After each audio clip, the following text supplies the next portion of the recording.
Kyolaba ekyo ly'eddwaliro ly'Entebbe Regional Referral Hospital.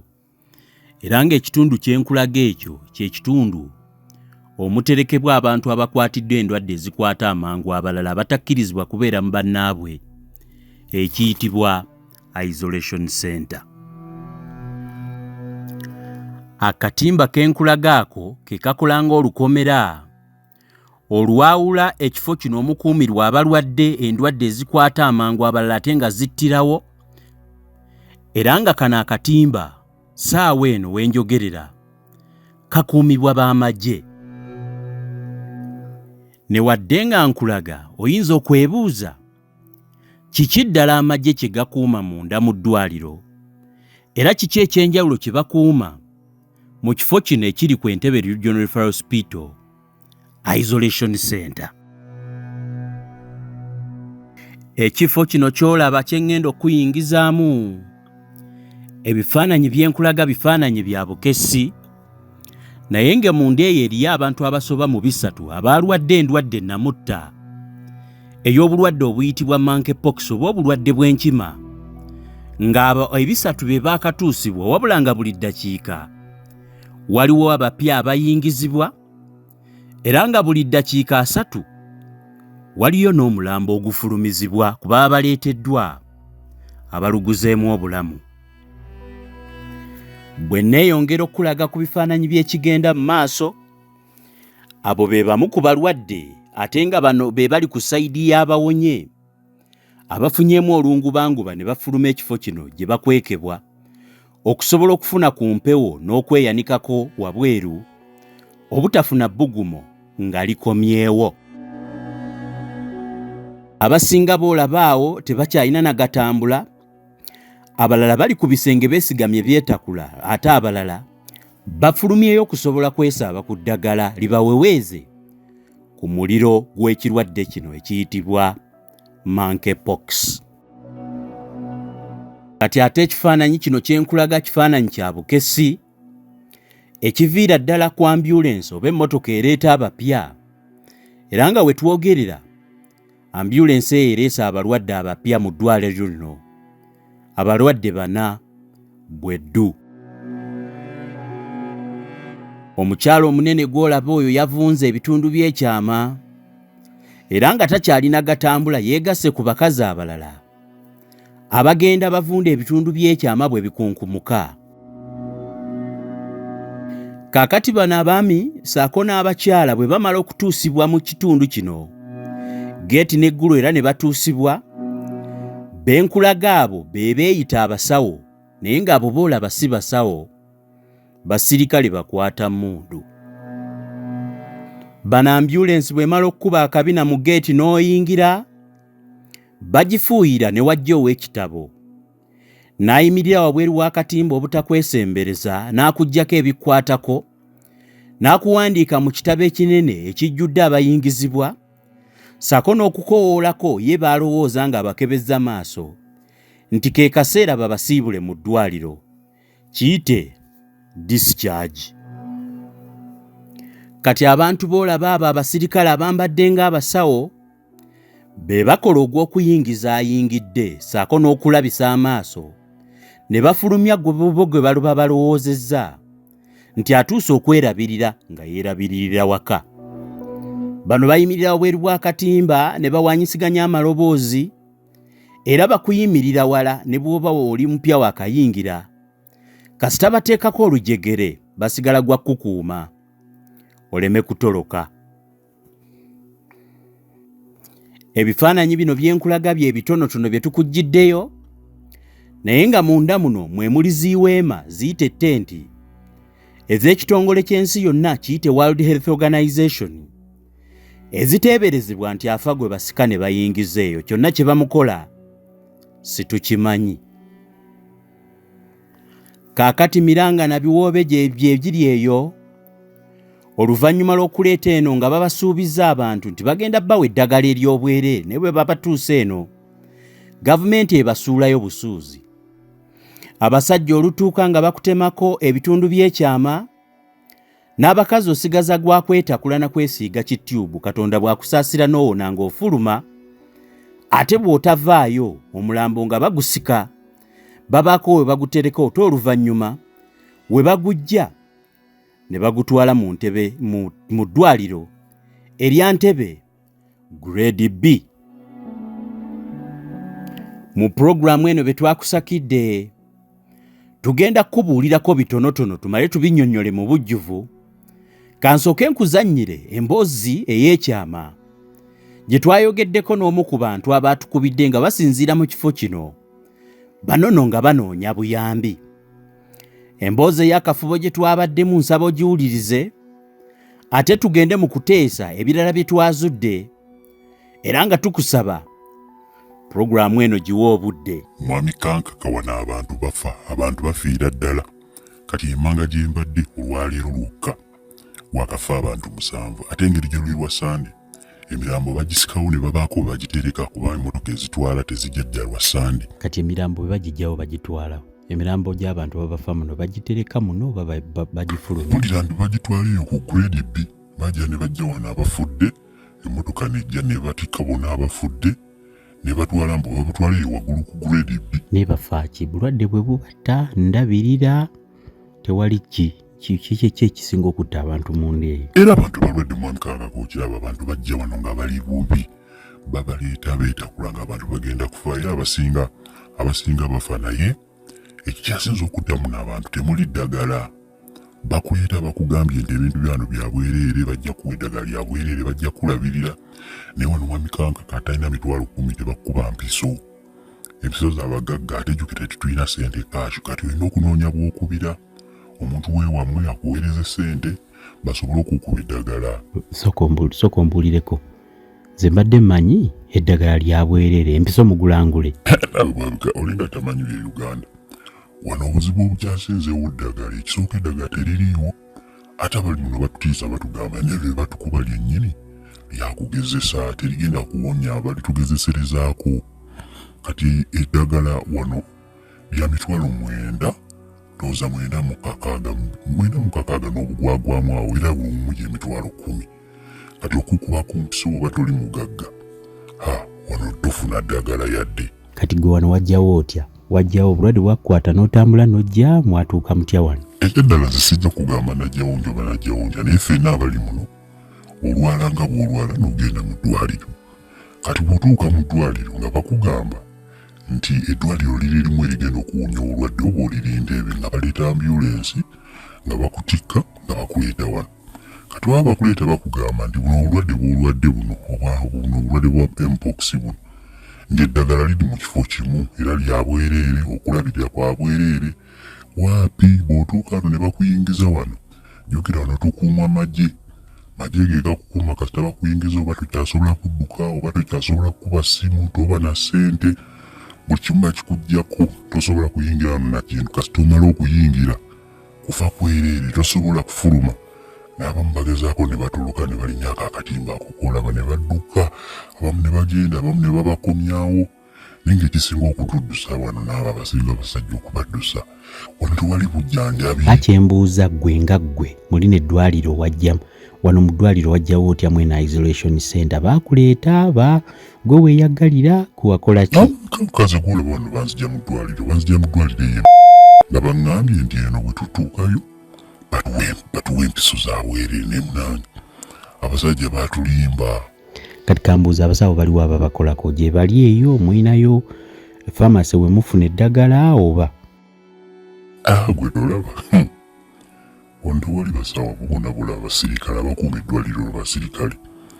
Omusawo aleka ogenda okolera mu famasi y'essente adde kuffe jjukira buno obulwadde tebutaffe ffekka n'abasawo bubakwata nti abasawo baatuddukako wano abaliwo bamagye tebatusemberera bakulabanga mbwa mubeereeri temuli abalimu beesabika bwe baba bagenda okufuna eddagala gye balifunira mu tenti ziri ze bagamba kitongole ky'amawanga amagatte eky'ebyobulamu eyo basabika tebakufuuyira oli obeera nga mbwa yennyini babeereyo abakuba emisa tebalimu batono naye nabo si basawo bano batendeke abo basajja basirikali. Kati muliyo bameka mu abo benda baawo mwe muliyo oteebereza munda eyo muliyo bameka? Ekyaddala nange simanyi kuba buli kaseera ambulensi ereeta naye Feno gye tuli kati ffe abali eno ffe bakyayogera ne wali eri wali abayenyi abagenda okufa abatakyasobola na kutambula.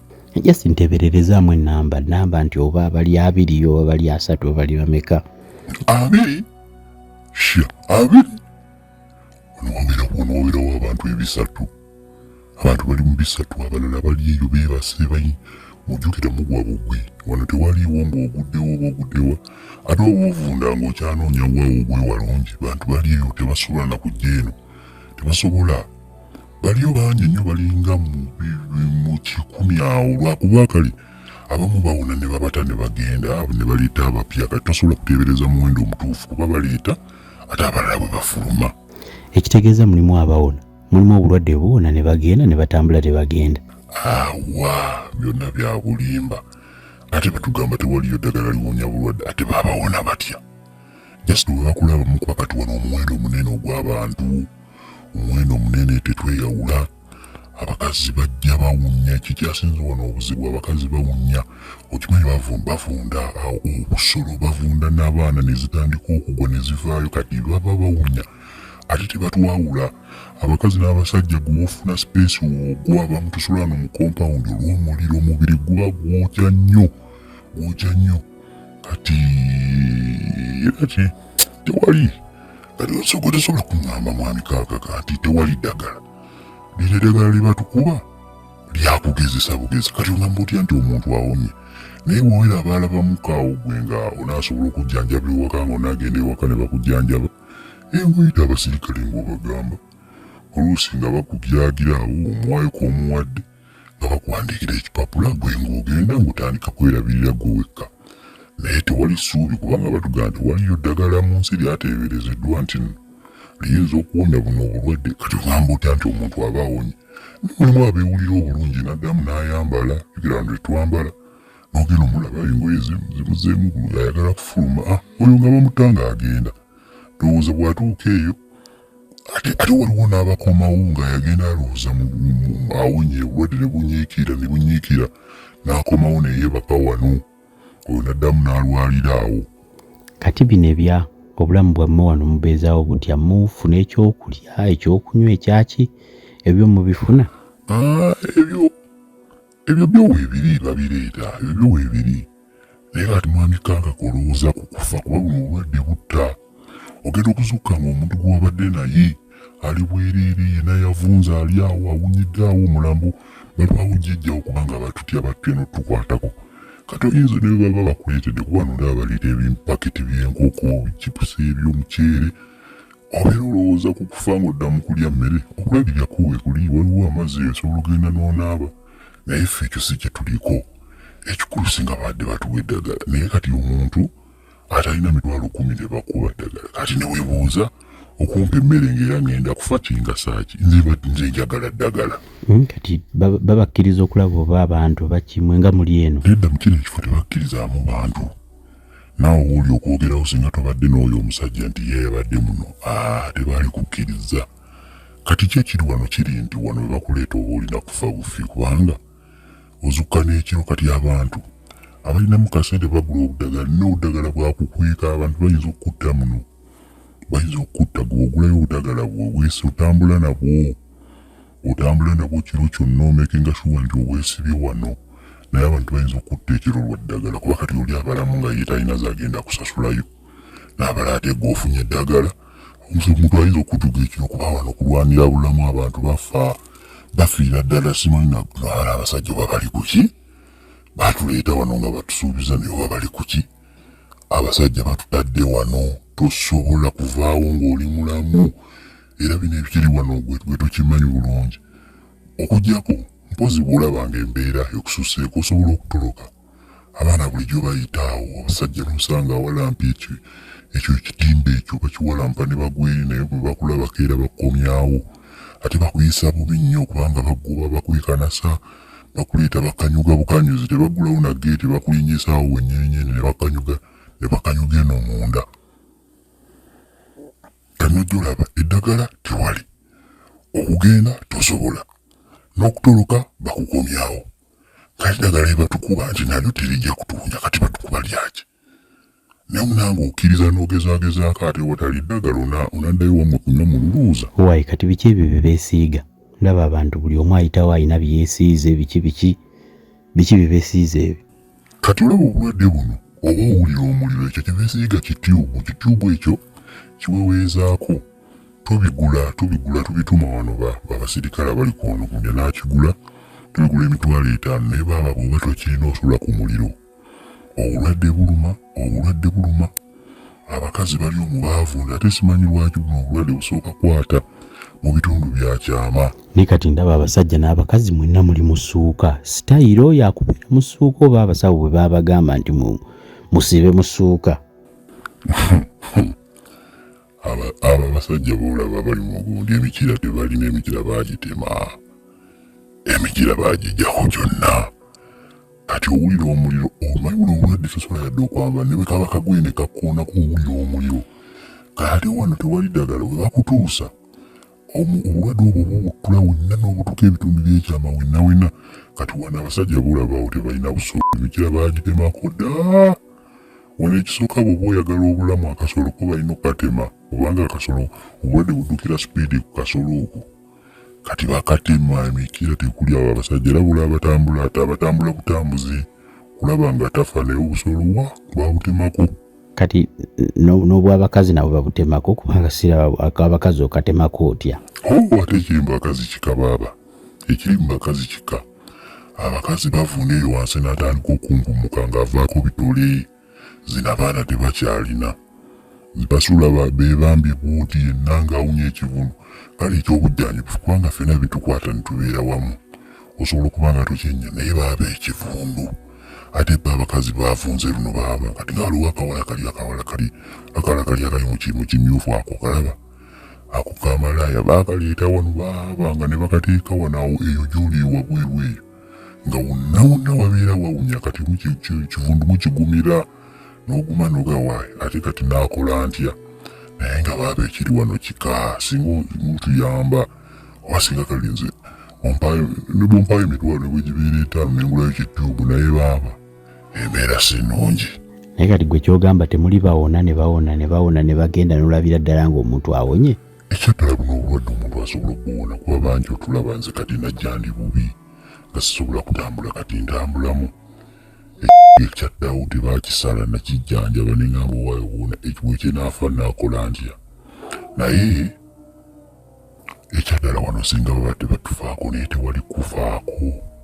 Tewali gwe bakusuula muno baba bakusuddemu kiba kiwedde. Ate ambyulensi buli kaseera ambyulensi zireeta abapya tewaliwo mbu ate ono mupya nti ate ono mukadde. Ojja nosanga baleese yakabukwatibwa nga bumuluma nnyo ate ne yeetapika n'agenda okuwona ate ne yeetapika n'omukazi n'omwana. Kati wegamba ekiri muno kyo baaba kika kyo kikaamu naye ate tunaakola ki? Ate bakugambye tewali ddagala odduka olagewa okugyako mulimu abavubuka n'abaagala okudduka ye nga abikooye. Abalala oba bayagala genda kwesuula mu mmotoka ng'obulwadde bumulumye naye bamala abamu ne batereera. Abamu obalaba bajja bali bubi ne babeera muno n'oyiyayya n'okwata. Ate bw'oba olinamu kasente bw'alina kasente babayita emmanga saawa y'eddagala bw'olinamu kasente ne balikuba. Kikitaasa kyokka ng'omuntu alinamu kasente. Mbalamusizzaako mwenna Bannayuganda. Olwaleero nsazeewo okutuula wansi wano kubanga gye nvudde amaanyi gampedde. I greet you all Ugandans. I thank you for supporting Media Choice Television. Olunaku olwaleero ngenda kwogera ennimi bbiri for the common benefit of all of us. Tonight, I'll have to present this show. We normally do our shows in our local dialect, Luganda. But now I'm going to put this in English for the benefit specifically of people in power. But before I do anything, nga sinaba kukola kirala. Nsaba omuntu yenna alaba video eno, I ask anyone who is watching this video to tag or to make sure you deliver this message to the country representative of the World Health Organization called Dr. Kasonde Mwinga. A lady called Dr. Kasonde Mwinga Kasonde Doctor. Bannange, ekituufu kankibabuulire. Okutuula wano wansi si sitayiro. Amaanyi gamaze kunzigwa ndabye ekintu. Ebimu ku bye mbadde sisuubira tebijja kubaawo ne masiki eno ndowooza ejja kubaako n'agizza edda naye kansooke mbabuulire mugye baleko gye nagye mutuusaako engalo newankubadde nazze kubaako bye mbagamba naye nsooka kubabuuzaako yenze Kankaka Peter nze mutesiteesa w'oku ntikko. My name is Kankaka Emmanuel Peter. I'm the chief editor of Media Choice Television. I have worked with Annington Dembe Mwesigwa Kasaga, who is the director of photography. Media Choice Television, its presenters, associates, and affiliates may not be liable for views shared on this program. Age restriction and viewer discretion is advised. Omwami Elias Lukwago olumu nali ndaba programu ye n'ayogera ekigambo oba yalabikirwa aga tugenda kufa. Ekituufu tugenda kufa. Ekisooka nkowoola omuntu yenna ali mu State House. Ebigambo bino kansooke mbyogere mu Luganda newankubadde ngenda kugattamu Oluzungu. Ankowoolere ku bantu bano. Asooka ye minisita w'ebyobulamu mu Uganda, Dr. Jane Ruth Aceng. Omulala mumpitire ku permanent secretary wa ministry y'ebyobulamu ayitibwa Dr. Diana Atwine. Nja kusembyayo General yawummula afuga eggwanga ayitibwa President Museveni. Bonna mbaagala ku shene bino kansooke mbiteeke ebbali. Bannayuganda mukimanyi nti mu Uganda mulimu zombi, walking dead. Mukimanyi nti mu Uganda mulimu ekitundu omuli abantu abatandise emirambo egitandise okutambula. Muyinza okulowooza nti bino byakulimba. For me, I felt when I was growing that mothers are supposed to be, women are supposed to be mothers of a country. Now what kind of mothers do we have in Uganda? Seriously. Mubadde mukimanyi nti akulira ministry y'ebyobulamu mukazi ye Ruth Aceng. Mubadde mumanyi nti omuwandiisi w'enkalakkalira permanent secretary mu ministry y'ebyobulamu mukazi. I think the general who is the head of this country yasalawo okulonda abakazi ng'alina kyalowooza kye basobola okuba kibalemye. Ne bino ebigundi bino kansooke ndowooza mbijjeko engeri gye nvuddeyo. Mbadde ndowooza nti kyemukozeeko Dr. Ruth Aceng ne mukyala Diana, tusaba Museveni abasiibule saabagobe. Mbadde nsaba abasiibule muddeko ebbali kubanga bibalemye. Katutandikire wano. What I'm showing you right now, Dr. Kasonde Mwenga, are tents of the World Health Organization. Bannayuganda, ekyo kyembalaga ezo tenti za kitongole kya nsi yonna eky'ebyobulamu. Tenti zino ziri ku ddwaliro ery'Entebbe, Entebbe Regional Referral Hospital. Mu Entebbe Regional Referral Hospital ekifaananyi ekyo kye mulaba, ebifaananyi bino bye tubaleetera bya bukessi olw'ensonga nti tetwakkirizibwa wano awantu kulabwa na kutuuka. Y'ensonga lwaki abasinga kye ngenda okwogerako temukimanyi. Naye katutandikire wano. Ebifaananyi bye mulaba ebyo tubijje ku ddwaliro ery'Entebbe, Entebbe Regional Referral Hospital. Naddala section gye tubijjeeko yeyitibwa Isolation Center. Kambajjukize, COVID bwe yajja mu Uganda, when COVID came to Uganda, the government set up places as isolation centers. One of the biggest isolation centers was in Entebbe Referral Hospital, and it is this one that I'm showing you. Right now, Bannayuganda kambabuulire olwaleero kikwatagana ku ki? Mukimanyi nti mu Uganda mulimu abantu abatondoka buli Ddakika 3 ng'omuntu afa nga babaterese balina ewantu we bakuumidde nga babakweseewo. Kansooke tutandikire kimu ku kimu mulabe ndyoke ngende mu lwaki ndowooza nti Dr. Jane Ruth Aceng Museveni alina okuwummuza ogende akusasula akasiimo otulabyeko nnyo. Dr. Diana Atwine okoze bingi nnyo mu nsi eno, abakumanyi mu byobulamu babimanyi, era kyalibadde kirungi nnyo n'owummuzibwa mu bulungi kubanga ekite ekitava ku ssengejjero Dr. Diana Atwine ekite ekitava ku ssengejjero kifuuka wankindo. But the most importantly, I would request whoever is the deployment office of World Health Organization to fire Dr. Kasonde Mwiga before he makes even 1 month in office. I understand I have done this show before 15th of February, but you were appointed on the 15th of January 2025. You cannot make one month in office because of what I have just seen. Kambabuulire. Ngina babulira kyekigobyi kyendowooza ekigobya bano. Ekyo kye mulaba ye ddwaliro ly'Entebbe. Mu ddwaliro ly'Entebbe mulimu ekitundu ekiyitibwa Isolation Center. Isolation Center kye kitundu kye baasalako okuumiramu abalwadde abalina endwadde zinnamutta nga tebasaanidde kwetaba na balala kubanga basobola okukwasa obulwadde babusaasaanye. Mukijjukira bwe twalina obulwadde bwa COVID obwataganjula ensi eno. Mu Uganda bateekawo ebifo awakuumirwa abantu bakwatiddwa COVID. Ekimu ku bifo ebyali bisinga obunene kye kino. Kiri ku ddwaliro ly'Entebbe eriyitibwa Entebbe Regional Referral Hospital ebya Isolation Center. Ekyo kimu. Kati butenti bwe mulaba buno ebifaananyi bino bya bukesi mutusonyiwe obutawa mutindo bya bifaananyi bye mwagala. Butenti buno bwe mulaba bwa kitongole kya nsi yonna kiyite World Health Organization. Buli munda mwa Isolation Center eyitibwa Entebbe eri ku Entebbe Regional Referral Hospital. Kati ekitundu kino kyonna tewakkirizibwa gendayo muntu yenna. Tokkirizibwa kutuukayo. Kikuumibwa magye, tewali musawo. Nakiri mbu n'abantu abaliyo abakola ogw'obusawo bamagye ba UPDF. Geeti ekuumibwa. Era akatimba ako kemulaba buli muntu ali munda omwo mutwale ng'embwa eyalwadde revies nti baagiyingizza. Kiki ekiriyo? Bukya mugamba bantu mbu balwadde bankima leero lwe nalabye ku nkima entuufu. Mu katimba kemulabaako mulimu abantu abasoba mu 300 nga bano be mulaba side eno be bawonyeeko. Kiki ekibaluma? I want to tell Ugandans that the virus of monkeypox is real. Abantu be mulaba omwo nkima yebaluma. Enkima ebaluma. Naye baŋŋambye bino ebintu twabifunye tutya? Njukira nkujjukiza tewagendayo muntu. Abantu batandise otukubira amasimu nga basinzira mu kintu ekyo kyemulaba ekitimba munda. Buli Ddakika 3 omulambo gugwa. Temuli ddagala, mulimu basirikale, ekifo kikuumwa mundu. Bakuleeta baseka ne bakuyingiza mu kitundu ekyo. Bw'omala okutuuka mu kiyumba ekyo munda tokkirizibwa kufuluma mpaka lw'onaafa. Ofulumamu oli mulambo. Kati bye mulabyeko ebyo byembalaze mu Luganda bakiyita busammambiro. Bwe bannyanja eyo mpiso. Kambabuulire. Munda mu ki isolation center omwo mulimu bannayuganda abasoba mu 300.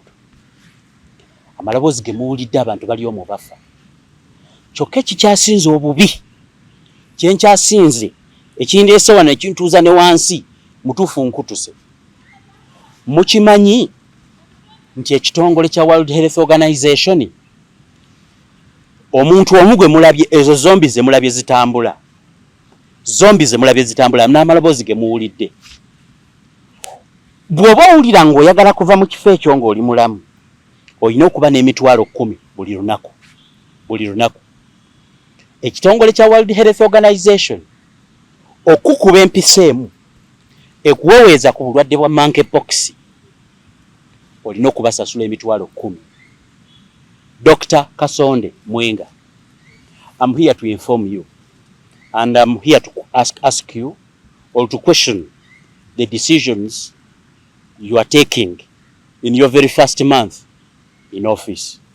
Dr. Kasonde Mwenga, I thought you are supposed to be a mother of the world because you are a lady. How comes the World Health Organization is charging 100,000 Ugandan shillings, 100,000 Ugandan shillings per injection that someone should receive daily? The people who are infested with monkeypox, commonly now known as Mpox, people are being charged. Are you aware, Dr. Mwenga? Is it the policy of World Health Organization? Is it true? Because people told me I did not enter there. People have called us. You know, Media Choice is a subsidiary of a company called East Prime Film Production. This channel we work online. People call us for issues. Here we cover current issues, politics, culture, and issues pertaining the common man. Now we are a channel that airs out the cries of the vulnerable, the most vulnerable people in society. I'm here to tell you, Dr. Mwenga, if you don't know, inside the monkeypox detention center, or whatever, that infectious virus, I don't know, it's called the isolation center, but this is not an isolation center. First, this is a detention center. How comes an isolation center is guarded by the UPDF? How comes? So this does not qualify to be an isolation center. It is a detention center. Sick people are being arrested and are dumped within this place. This how did I know? I'm just telling anyone who is in charge. Dear President Museveni, you are in the evenings of your administration. On a serious note, I think if you are to come back the next term, if you are going to happen to be on the ballot box, this is how you prove to Ugandans that you are a qualified candidate to be a president. If the president of Uganda has anything to do with the appointment of the country representative of World Health Organization, please save us this lady and find a way of getting this lady out of our country. I don't know whether she's a Ugandan or what. Dr. Kasonde, you came from where? I don't know whether it is policy of the World Health Organization to charge dying people money.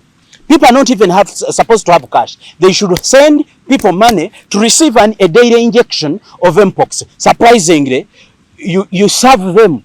Mubadde mukimanyi nti bano abantu abali mu eno detention center. It is not an isolation center. To isolate is to put you in some place where you are receiving care. There is no care here. This is actually the most common words that Ugandans know. This is a safe house.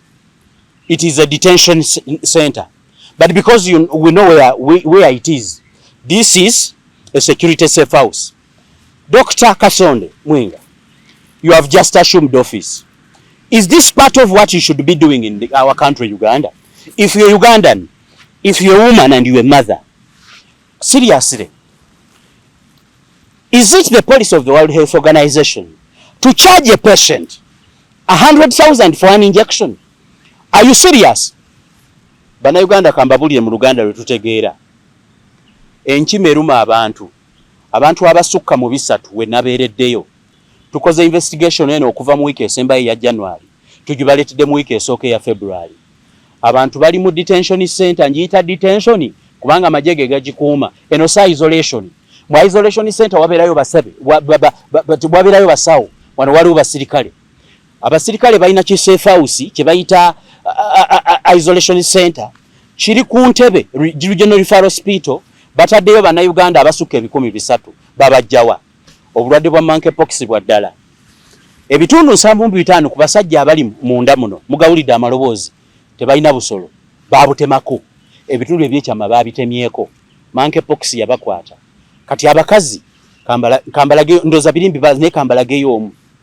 Abakazi monkeypox abaluma ebitundu byekyama bangambye nti monkeypox bulwadde zisimanyi virus gye yava. Munaye bwe bukukwata bukumeza ebintu nobanga ffene kungulu. Kati businga kwagala wabuguma. Bwe bukukwata ku mubiri budduka bugenda mu bitundu byakyama. Abakazi bivunda era abo bemula abakazi batambula bakunkumuka. Ebinyama bivaako bwe bigwa eno mu bitundu byekyama. Okuvanga wano mpaka kamera eyo weeri. Omulwadde wa monkeypox atambulirayo Ddakika kuba okugulu okumu okuteekayo n'olinda paati zikakkane zibadde zikankane zigenda okugwa n'oteekayo okulala. Kakati ekintu kyokka kye basobola survivingirako ekisooka balinga bimenke. People are in this detention center, which the so-called isolation center of Ministry of Health, inside the regional referral hospital, under the protection of guns. They are under the protection of guns. One, not to escape. World Health Organization, ebakozesanga lab rats specimen za kugezezaako ddagala nakitegedde ntya. Mbu monkeypox talina ddagala. Kati monkeypox bwakukwata bawa instruction in malwaliro. Waliyo abantu abakwogereza sweet talking you. They sweet talk you and put you in an ambulance on a direct order that every monkeypox victim, whether from which part of this Uganda, you must be brought to this detention center. So the so-called isolation center. This is a safe house. Now, bajja bakusuubiza nti eddagala lya bwereere. You're going to get free drugs. This is what they promise. You're going to get free drugs, free care until they see that you heal. Naye wulira, listen, I have just come to know that there is no proven vaccine that can cure you from monkeypox. There is no proven vaccine. Kakati kampuni ennene ez'ebulayi ezikola amadagala oba bafunye oba babawadde ssente mmeka nze simanyi. buli muntu yenna bw'ofuna monkeypox bakutwala Entebbe.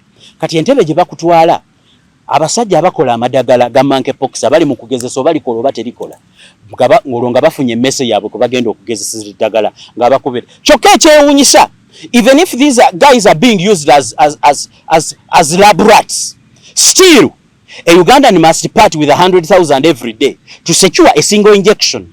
Obulwadde buluma butya bokuzimbya ebintu kyosooka muliro. What is happening in this Entebbe detention center, safe house, in this Entebbe I hear isolation center? One, they bring you on a promise that you receive a free drug which costs you 100,000 every day. Omuliro gukukwata, this is hell on earth. Omuliro gukukwata omubiri gwonna tosobola yadde okwambala olugoye n'olumu. Ekisooka osooka n'ovunda ebitundu by'ekyama. Kati buli musajja ali eyo osooka n'ofuna amasira mu bitundu by'ekyama, akasolo kamera amasira, oluseke ne luziba, n'obeera nga tokyafuka, omusolo ne gukuluma okutuuka okutta. Kati bw'otuuka ne bakupima nti kirabika omusolo gwe gugenda okukutta, basooka jambiya. Abali omusibasawo bakinjaaji balina jambiya. Tewali ngeri yonna amputating Dr. Kasonde Mwinga. People inside that detention center or whatever you call an isolation center are amputating men's genitals. There is no solution apart from amputating it. I need to read any script from the World Health Organization website that it is advisable by the World Health Organization to amputate the genitals of a man if you're found with monkeypox. Abasajja abali omwe bitundu 7 ku 10 kye basooka mukola nga akasolo kazibye kwichu. Abasajja abali omwe basirikale bakinjaaji balina ekyambe basooka kutemako kaki kasolo nkagenda. They first cut off your genitals for you to release. Kakati bw'omaliriza nga bakuta tosobola kuddamu kwambala ya underwear. Kakati mulabe bana entudde wano wansi naye kambalage. Abakazi kasaba malo kuvunda ebitundu by'ekyama basula bati basula bwe bati. Wano wasooka ne wavunda wonna ne watandika okugwa bakunkumuka. Kyokka ekyewuunyisa ekiri mu ndoomo tewaliwo nti wano w'abasajja tewaliwo w'abakazi. Bakuleeta bakusuulanga bonaakwata enkokozo z'ogenda okulya n'ozisula omwo abasawo ne badduka. Kakati abasawo bayogerera meters nga 2 okuva wooli kasaba bakuleeta basanyuse ne wajja ow'ekitabo baafubutukawa basula arawundi oba afubutuka eri ku nnyanja wansi wali amazzi najja n'ekitabo akubuuliza eno erinnya ly'eggwani nze gundi aleba gundi nze gundi abeera eno katimba wabweru kati nga bakuyingiza nga baggalawo. Muganda wange gezaako ogambe nti ogendaka, gezaako okyogere nti ogendaka. Kaakati bw'otuuka olina okufuna akafo wali munda n'ofuna akafo olw'okuba ebitundu by'ekyama omuliro guba gwakayo n'okola bwoti. Abakazi basula bwe bati tewali kwebika. Woodi erimu abasajja abe basazeeko obusolo n'abalina obukyali obulamu. Yeemu yeerimu abakazi abaavunza ebitundu by'ekyama era nabo basula bwe bati. Ekivundu ekiri awo ne bw'oyimirira ku luguudo ekiwulira ekivundu kiwunya oba kyekiwunya era bitundu bya kyama bye biwunya ate tugambe tutya kubanga osooka kuvunda bitundu bya kyama. Kati okusobola okuzibya olunaku omunaku olina okugula kityubu yoyo omusajja gwolaba alinga zombi. Olina okugula kityubu n'okyesiiga wenna wana ate mu bitundu by'ekyama tubu eba nnamba osooka kuteekawo kiramba. Kati guno omubiri gwonna n'ogusiiga kityubu kubanga guno muliro. Bulijjo muwoza abantu balwala enkime eno bagiyita monkeypox. Kati bye bitundu bisooka bwe batabitemako nti bigwa tewali solution kubanga tewali ddagala. Kati abasawo b'ekitongole ky'ensi yonna abakulirwa Kasonge ka Dr. Kasonde Mwinga nga bajja batandika okukolerako test. Bwe bakuba ekiyiso oba ofudde oba okoze otya oba weesise kati miranga gye giri omwo. Bano be mulabako ebweru twatuusewo saawa 5. Saawa 5 ng'obudde bukyali bukkakkamu babeerayo munda tebaagala kuvaayo. Saawa 6, 7, 8, 9 akasana nga kaaka nga batandika okubuna emiwabo ng'enswa nga bafuluma okwa ate ne bwe bafuluma balina kweka mu busheedi. Kati okusurviving olina okuba n'akacupa k'amazzi bwe weeyiirako oba olina okubeera ne kityubu. Kati abatalina kityubu kati muwulire bw'oba tolinaamu kasente omuliro gukwokya ku nsi kuno geyeena yennyini eri yennyini egukwokya ku nsi eno mpaka lw'ogenda okufa kuba bw'oba tolina mitwalo 10 tebakkuba ddagala. Let me talk to Dr. Kasonge Mwinga and anyone who is a policy maker in State House or Ministry of Health. I don't know where the Ministry of Health is located or whoever has to make decision in this thing. Let me explain to you for the benefit of those who don't understand our local language. I was explaining to my fellow citizens who understand the local language. Listen, you are brought to this isolation center, the so-called isolation center, which is equivalent to a detention center. You are promised a free drug. When you reach there, a patient who has just been brought mixes up with people who are about to heal. Waliwo abakatonda basulako akasubi bena banatera okuwona, those who have a chance to live. Kati tewaliwo nti abakatuuka batuukira wano. Tewaliwo nti abawonyewonyemu babeera wano. Tewaliwo nti yavunza akunkumuka abeera wano. Kati omupya anatera okuwona, omukazi, omusajja, abaana. Family yonna ne bwe mujja. Mama alina okwebamba bw'ati. Awo ne taata akasolo kabeera wabweru wali, oba ekitundu kyako ng'ekitundu bakitemye, babeera wali, ono n'akulaba, n'oli n'akulaba. Tewaliyo sayidi y'abakazi, tewaliyo y'abasajja. Tewaliyo y'abavunze, tewaliyo y'abatannavunda. Tewaliyo y'abatambula, tewaliyo y'abeebase. Kaakati buli olunaku lwe tubadde tugenda okunoonyeza, olunaku lwe twatuuka oli atugambye nti munda mulimu emirambo 7. Lwali lwa Sande. Emmotoka erina okufulumya emirambo, mbwe emirambo bagitwala ku gundi ku grade B. Ono muntu bwafa grade B. Kakati abasawo batya buli omu atyo okukwatako. Abasawo tebaliimu mbuba n'abasawo basirikale, kubanga zisinze abasirikale simanyiyo basirikale basawo sinze mbawe emirimu. Kati omuntu bwafiira mu kifo wabadde yeebase balinda mpaka lwe banaamukwata bamutwala mu bitenti bya WHO. Kitegeeza mu bitenti ebyo bw'obinoonyereza wayinza okuba ng'experiment ezisalako obunyama gye ziri eyo.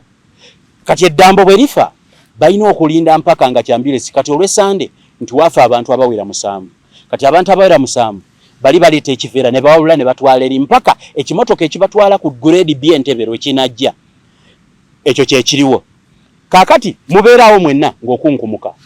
Akaana kali wali, taata ali wali, kojja ali wali, senga ali wali, buli omu nga mubeerawo. Kati omusana bwe gwaka nga mulyoka mufubutukayo ng'amayenje. Omanyiyo Masaka twakwatanga amayenje nga tuli bato. Nga oba oyagala dikwata emisana oleeta amazzi n'oyiwayo bwoti. Kati bwe livaayo ngo ekiro twali kubanga mu ttooki. Bw'oba oyagala okuggyayo omusota mu kituli ng'oyiwayo mafuta, guno muliro. Kasita omusana gwaka bwe guti nga batandika okufuluma. Kati abalinamu olungubanguba be bakola ki? Be bafuluma. Ebitundu 8 obusolo tebalina. Kati bayina bino wammanga. Obutuse olina ebimmonde bivaamu amazzi, ogwo muliro.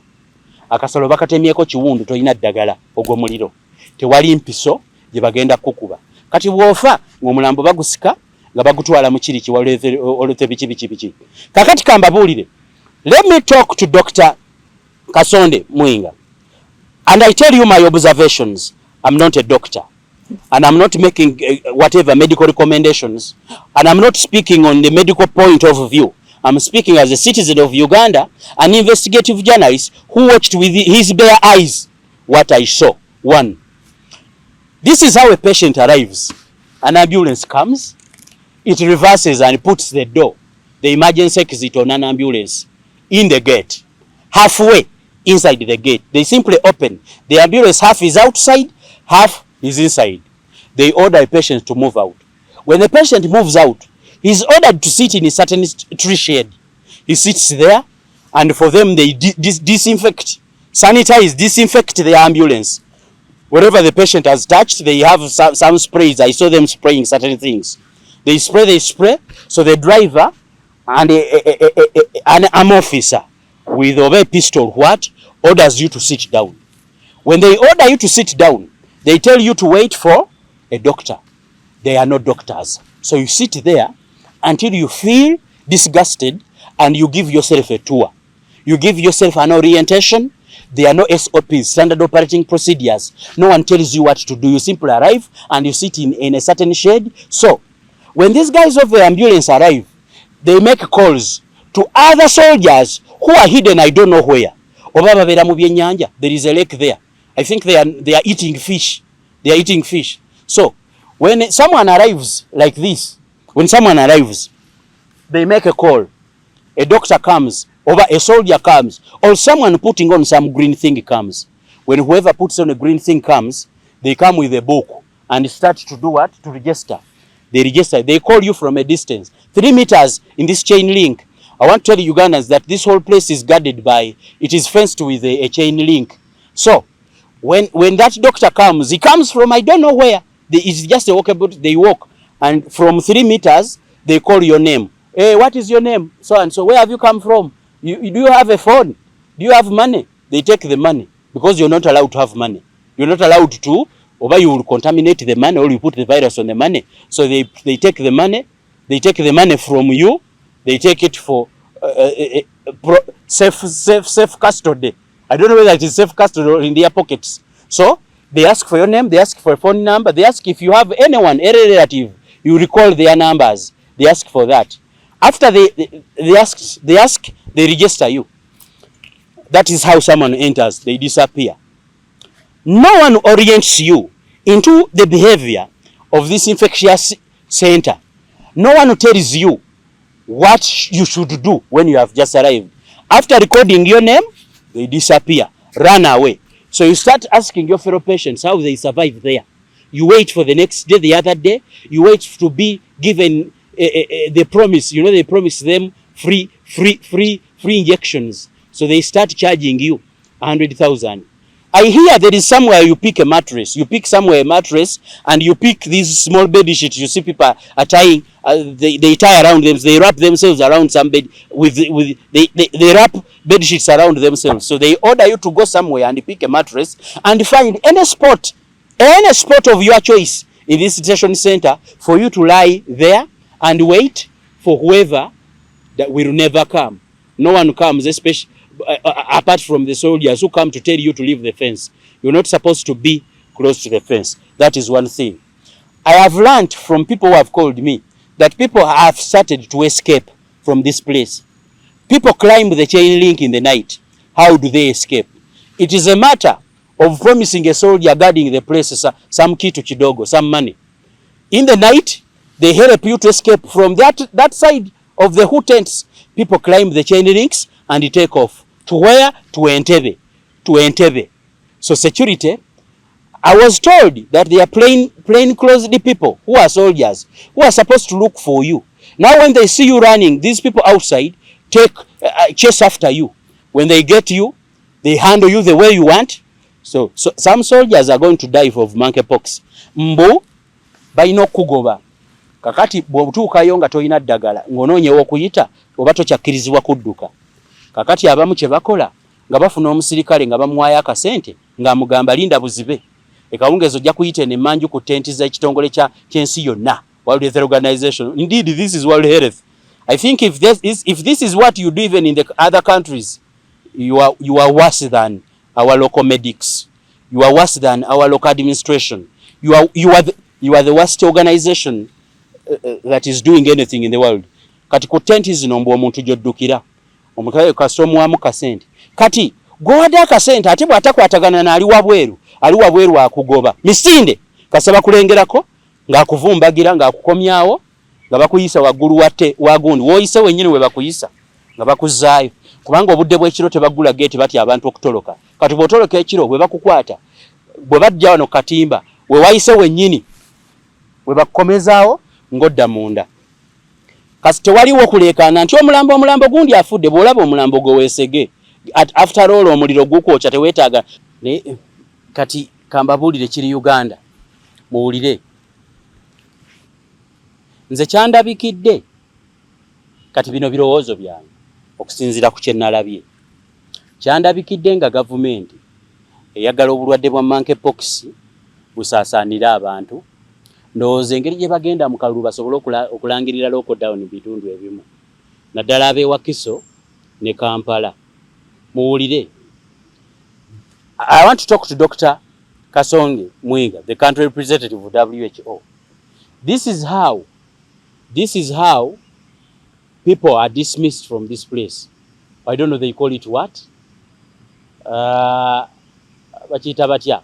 Yeno omuntu engeri gy'aggyibwa mugundi mu ddwaliro.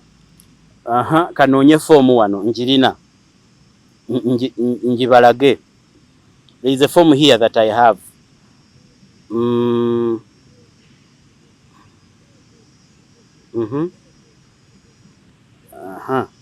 just looking for this form. Mumpeyo ko Ddakika katono nnyo.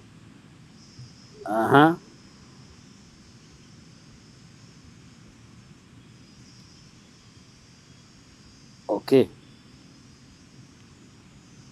Now, in that Entebbe isolation center where these people are being taken of M.I.S.O, this is how they are discharged. Ensonga lwaki mbagambye kirabika gavumenti eyagala M.I.S.O abakwate engeri gye bagenda mu kalulu bateekewo lockdown. Listen to how people are discharged. Let me talk to Dr. Kasonge first. Kasonde Mwinga. I don't know whether this is official policy of discharging virus victims in the World Health Organization.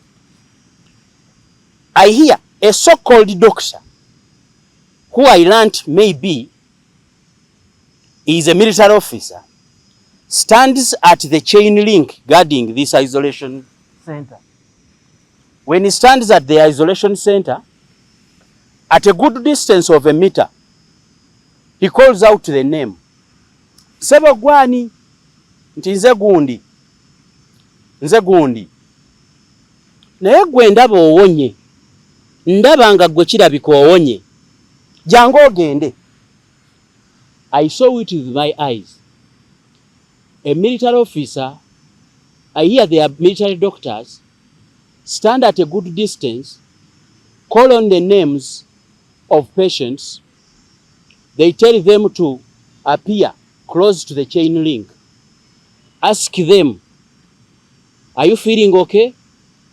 Because of the large numbers, the overwhelming numbers of patients that are being brought every minute, they use eyes to discharge you at a very good distance. They call on your name and ask you, Owulire otya? After asking Owulire otya, they tell you, ndaba gwosaanye ogende ewaka. Let me organize a discharge form. What I'm showing you is what they give. They say, gwe genda. Nawe genda. Nawe kirabika owonye fe abalwadde batususseeko. Jangu ofulume. They call the askari. The askari has a big chain that binds the gate. The askari brings the keys of the padlock, tells you to give him a distance. Bera wali, imirira awo. Waliwo ekiti wano mu Kasonda. Imirira muti awo. Oyo yaba awonye. The askari opens and lets you go. I don't know whether they give them transport. They say, wavaawa, wegenda. The people I saw did not have private vehicles. Neither did they have ambulances to deliver them to the places where they were got. Because people are being gotten from, they get people from all over Uganda. Now, ulira, omuntu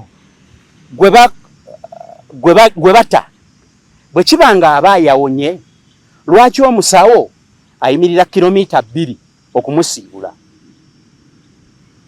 Kakati bakebeza maaso. Omuntu oyo kantebereze kifo ki? Kantebereze ava Wankooyo Elisa Kiwana enansana. Agenda kuva Entebbe ng'alinnye taxi emutuse mu Mpaka. Bwe mutuusa mu Mpaka agende eza Nansana Hoima Road ayingire taxi. M.I.S.O akwata atya? Singa oliraana omuntu alina M.I.S.O n'omukoona ku lugoye lwe ng'owedde kati ali mu taxi. Singa okwata ku malusu oba amazzi agamuvudde mu bino ebibakuba ku mubiri, M.I.S.O ng'akwata. Singa aba ayogera nga nze n'akuwandulira, kiri advisable omulwadde wa M.I.S.O mubeera mita emu okuva waali. Kati singa ekikyasinza okutta amangu mu M.I.S.O kwegatta. Enkima erumira mu bitundu by'ekyama. Enkima erumira mu bitundu by'ekyama. Kakati oyo gwe batadde bwe batyo bamutabuti. Naye kyewuunyisa n'abamugambye nti gwe owonye genda, bamuyimirira eri tebamusemberera. Nayogera n'omusajja yali awo n'aŋŋamba ne bwe mba njogera nabo bwantunuulira directing mugamba ntunudde eno bwenti.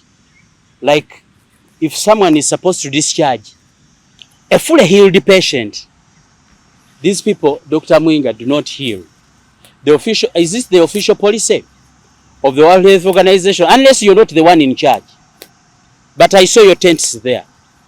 Is this the official policy of the World Health Organization to discharge people from a distance of 3 meters? nga bakuwa ekipapula ng'ofuluma ng'ogenda. Kakati omulwadde wa M.I.S.O oyo avuddeyo n'ebitulututu bye asobola okulinnya taxi oba okulinnya boda n'akwata ku kikooti kyowa boda. I don't want to mention that. I don't want to mention. Kati oyo bamusiibudde. I want to ask the World Health Organization, is that how a Ugandan who has accidentally got monkeypox, because I think no one wants to die, unless you want them to die for you to carry out your experiments using Ugandans as laboratory specimens, guinea pigs.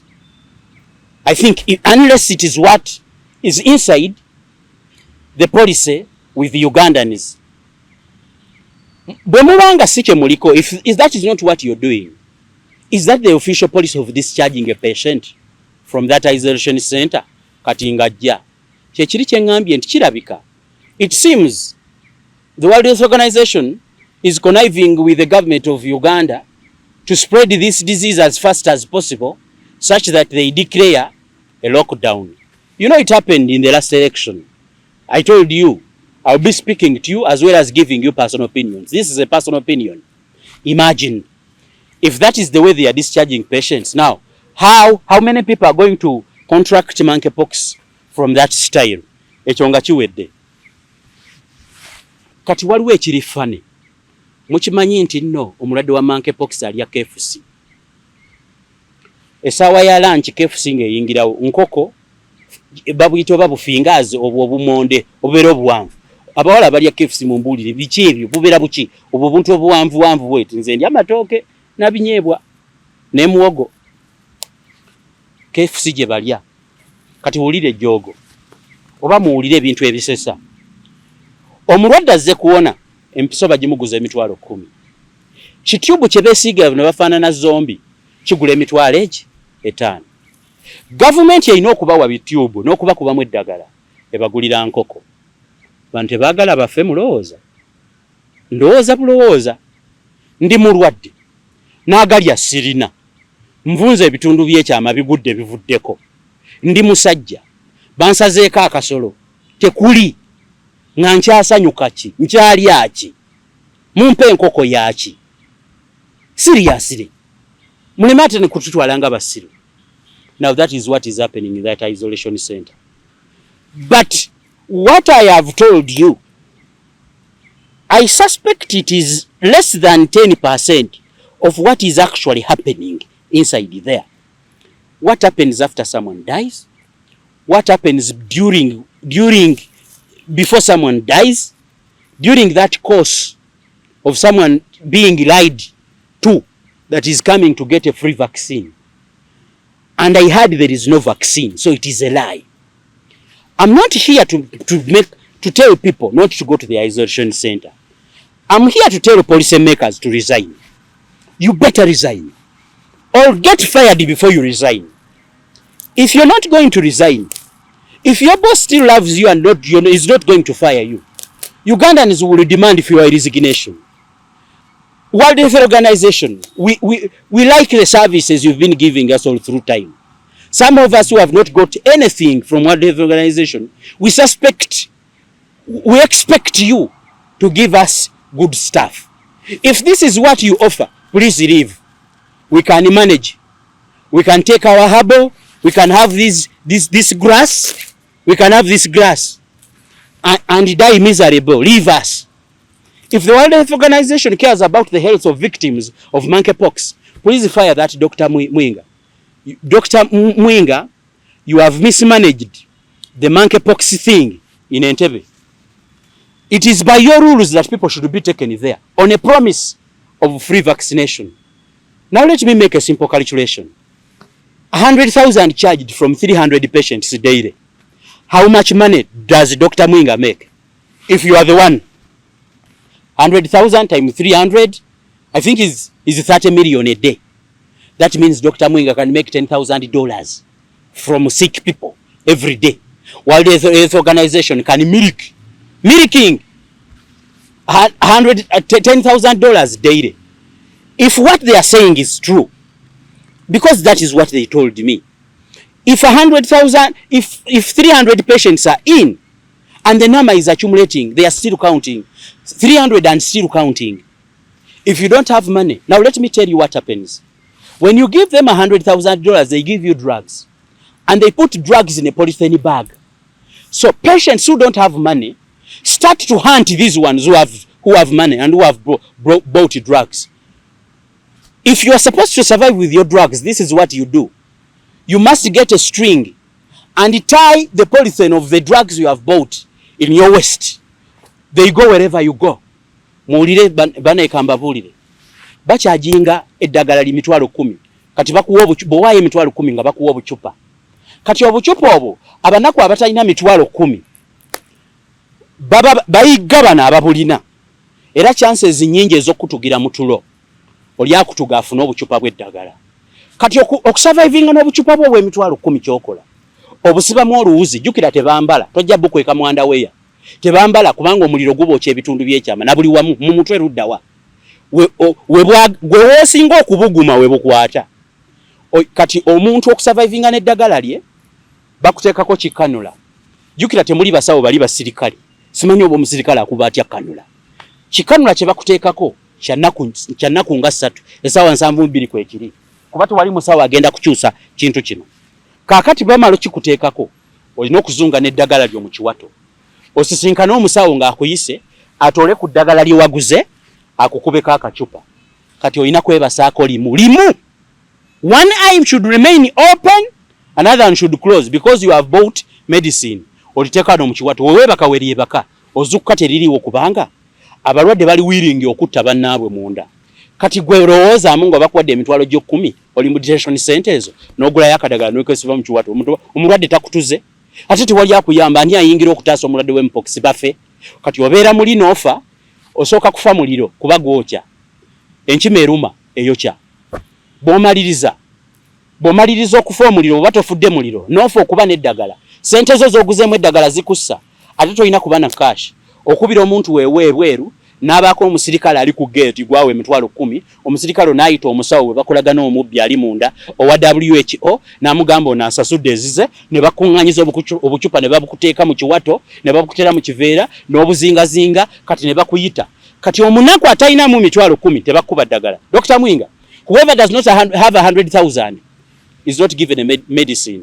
And when you buy it, you become a threat to those who don't have money. So they can kill you. There are high chances, 95% chances that you will die by strangling in the night because you have a medicine. There is no security, they are not doctors. So you die. No one. Kati abalwadde basobola okugamba nti ono alina ssente ne bakwekobaanira. People can gang up against one patient who has the drugs if they see they are going to die and they don't have money. Kati abalwadde basobola okwekuumira omu ne bagamba tumutuge ekiro tutwale eddagala ate oba yalirina oyo naafa omulambo ne basika ekiveera ne bateeka wali ne batwala mu Entebbe grade n'abakola mu mochale mulabi babaleetera buli ddamba erifudde ne mbeere bali musaasire ku basajja abo. Kaakati risiki eriwo. Abasirikale be baalagira bakamanda babalagira abo bajja kufa be mwateekawo kubanga be bakwata ku ssente bano ze babawa be bakwata n'obusente buno. Simanyi mwabawa n'omulimo bagobe omuntu adduse alina okumugoba n'amukwata. Mbuuza government, World Health Organization, did you give special medicine to soldiers who are guarding monkeypox victims that if your specimen escapes, this soldier has a duty to chase after a patient and bring them back to the isolation center. That is his duty. Did you give them protective gear that after chasing a patient and bringing the patient back, he goes and sanitizes somewhere? Did you do it? Now the soldiers are going to die. The Ugandans are going to die. And those who have escaped are going to infect others. And that is the trouble. And that is how organized is the World Health Organization. That is how organized they are. This is happening right here in Uganda. It is happening in Entebbe Referral Hospital. It is happening in that regional referral hospital in the isolation center. This is a detention center. Kakati bannaffe kambabuuse. Mpox akwatira mu kugula malaaya. Kasi ogula malaaya yalwadde enkima ng'owedde. Nina kimalaya kye nalaba awo kyali mu detention center. Ne bangamba oyo malaaya wa ku Vokisi Kati Vox simanyi oba kitundu kiri luddawa engeri nze gye siri mukubi wa ndongo simanyi Vox esangibwawa. Muwulire mbunno waliwo katemba malaya yasange yagigula mu isolation center Entebbe ne beekwata amataayi ono agamba go wansiiga enkima n'ono agamba go wansiiga enkima. Omukazi asiiba anyeenya bw'ati weetakula enjala ne zikuggwako n'osigala kunyeenya. Kati abasajja kasita omugongo gumusiiwa ng'agenda ku kisenge ng'ateekako omugongo ng'akuuta bw'ati watasobola kwetakula ateeka ku muti oba ku kisenge. Enjala zituuka ne ziggwa otakula ne biggwako n'osigala kunyeenya bw'oti ekikutaasa kweyiira mazzi. Kati abamu baagalana kuvaamu kudduka kugenda kwebbika mu nnyanja ate bagenda kufa bakole ki? Kale afe nga kakkanyeeko ebbugumo nga likkakkanya aleme kufiira mu muliro. Kakati mbwe waliwo omusajja yagula kimalaya ku Vox. Vox simanyi nze eri luddawa simanyi kifo kye bayita Vox siri mu kyakazi. Nga amalogula kimalaya ku Vox nga bagenda kudigida nga kimukwasa enkima. Kakati ono monkeypox olwamukwata yonna gye yaddukira nga bamuleeta aba ali awo nga n'ekikazi kye yagula ekyamusiiga enkima nga bakireese nga kyetakula nga beegwa malaka nga batandika kukola ki kwerumiriza. Kati omunaku nkulabula bw'oba toyinaamu $10,000 buli lunaku tolwala nkima togula malaaya. Baŋŋambye nti monkeypox akwatidde mu kwegadanga atta mangu okusinga gw'okwatiddwa mu ngeri endala. So engeri esooka kwebaka ku muntu yali ankima yalwala bulwadde bwa monkeypox. Ekyokubiri mwewale okulya ebinyama ebitayidde. Bagamba nti monkeypox ava mu kulya nkima yava Congo naye situmanyi Congo twabakola ki? Uganda Congo twagikola ki? Buli kirwadde ekitulumaano kyava Congo. Ebizibu ebijja wano n'okututiisatiisa abayeekera nabo mbu bagenda kuva Congo. Buli kimu ekiri wano Congo twabakola ki? Mbukati mbalabula tolya nnyama mwe abatambula mu bus. If you are supposed to travel, please pack your food. If you don't pack food, you'll be forced to buy this roadside chicken, half roasted chicken. Bw'oba ogenda kugula ennyama ng'otambula va mu bus. Aba bus muweeyo abantu obudde ave mu bus genda ku sigiri yennyini kwata enkoko bagiteekeko weekakase nti eyidde. Mwe abawala abeeyazika buli kimu n'otuuka n'okweyazika empale y'omunda mujja kufa. Ate ekirungi monkeypox asooka kuluma bitundu bya kyama temuddamu kweyazika. Abalina abaana bagenda ku ssomero mubatendeka obuteeyazika. Omwana tomuzzaayo ku ssomero bw'oba toyinaamu kasente mugulire casual ezimala mugulire oba 2 oba 3 aleme kwambala za banne kubanga monkeypox omwo mwakwatira mugenda kufiirwa abantu. Ng'oggyeko ebyokusharinga engoye akwatira muntu uyo muve mu biduula. Mabawagira aseno ekubye aseno tekumanyi mugenda mu bibanda mutuuya ne kubanga monkeypox akwatira muntu uyo. Muguleeyo ku bisowaani bane omupiira mugulabe mugende mu bifo ebiri beta. Omupiira gunyumira mu kibanda naye ate mu kiseera ky'okufa guleke. Kakati akwatira muntu uyo buli weesiiga ne mwesiiga n'omuntu alina ki monkeypox. So kati mbalabula so mbategeezaako ti omunaku tagwa ddalu temugwe ddalu. Bw'oba oli mwavu weekuumire waka monkeypox awoneka ng'onaaba. Kakati mu ebivubuka biri singo tonaaba mu wiiki n'emirundi ogibala. Nawulira naawo abavubuka abasaana okuweera ennyimba zaabwe mbwoku okunaaba twakuvaako olwo nalo luyimba ng'awulira. Kakati yakiwulira vibe okunaaba oli ng'ayimba oluyimba alaga nti okunaaba baakwesonyiwa. Monkeypox omuwono onaabiriza munaabe. Abakyala mulimu abakyala nga gw'okutawaaza bwafuuka buzibu. Funa akadomola naaba ojja kufa. Nze mbabuulidde bino bintu bya kintu kikulu. Mutawaaze emirundi nga 5 olunaku abakazi. Monkeypox bw'anaakukwata mulekerawo okwetunda gumane z'olina. Ekisembayo abantu abali mu gavumenti mukendeeze ku mujjuzo gw'abasibe. Abantu babeera mu makomera bambi nga tebalina yadde we beebaka. Kati mujja kusindikayo omuntu omuwa monkeypox mumukwatidde mu kiduula. Muddeemu bino wammanga. Komyawo mask oyambale mask. Kati nze gye navudde mbadde ne gloves kuba mbadde nyina era bye nnoonyerezaako. Mukomyewo masiki mujambali bwoti bw'omala funa ka hand sanitizer muddemu okutambula ne hand sanitizer. Mu covid mwabeera nanga nabwo wano ku bisumuluzo mubuddemu mubeere nabwo ku reception zeezo mubuteekewo bu hand sanitizer mubuteekewo. Naaba kyekyaddala kozesa sabbuuni ono waddala abamu mwewaala nze sinaaba kuwaaguuni kozesa sabbuuni naaba kyekituufu kola obuyonjo obw'ekika ekyawaggulu. Omuntu bw'abaluka buno obuntu buno obw'oku mubiri mulekerawo bunyiga. Monkeypox akwatiramu ago amazzi ng'omuntu yabutuse ebintu n'obinyiga ne kisammukira abalala. Oluusi muli mu takisi mwongezeeko ne kasente takisi muziyonje. Osanga takisi ng'eriko eminyira eriko amalusu eriko buli kimu. Eyabadde ali ekikomando yeesiimudde eyalidde amagi kuliko ebisusunku bitakisi mu biyonje. Oba omuntu linnyo wa bodabodawo olubyanza ayine kooti etukula bajja bakwasa monkeypox. Sanitizingawo si lugezigezi kijja kubayamba. Nze siri musomesa ekyo mmanyiiko kitono. Mbalabudde bulabuzi kubanga gavumenti tebafaako. Ate World Health Organization wetandikidde okujjawo ne bagezeserezeko eddagala. Waliwo abafaako kati mwefeeko. Byonna bwe bigaana wejjanjabisa enkola yaffe y'ekinnansi kubira senga mukooki. Manyi tero bagamba senga mukooki ne mugamba oli omukazi amanyi kye bayita obujjanjabi. Bino byonna ng'oggyeko bino ebibatawaanya eby'omwoyo kuba tuli Bafirika. Abazungu mulaba bo baleeta ddagala kutugezeserezaako ffe batwalanga laabu yaabwe. Eno laabu yaabwe mwe bagezesereza ne batunda amadagala bo ne bakola ssente. Mudde ku nzijanjaba y'ekinnansi senga mukooki mukugu ne bakazi banne mukubire ku 75 0 2 6 00. Bw'oba olina ebyo mirimo biki bikutawaanya mujja mukubira. Ekyo kikulu nnyo nkibagambye. Munoonye obujjanjabi obwaffe obwawano bujja kubakolera. Muddeeyo ku miruluuza emirandira ebikoola na biki tebina overdose.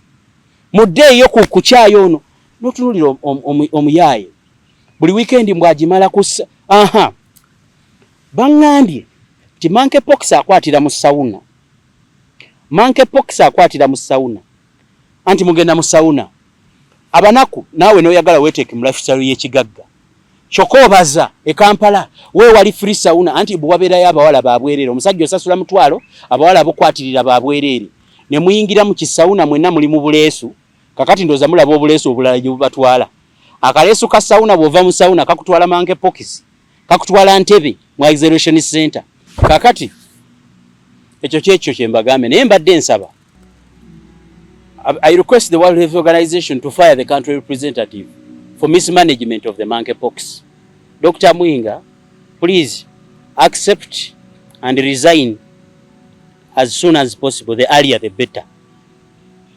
You have mismanaged this thing. If it is the World Health Organization, please fire this lady. We hear of your services being what? And here I hear that you are so much involved in censoring people who speak against you. But this I have facts.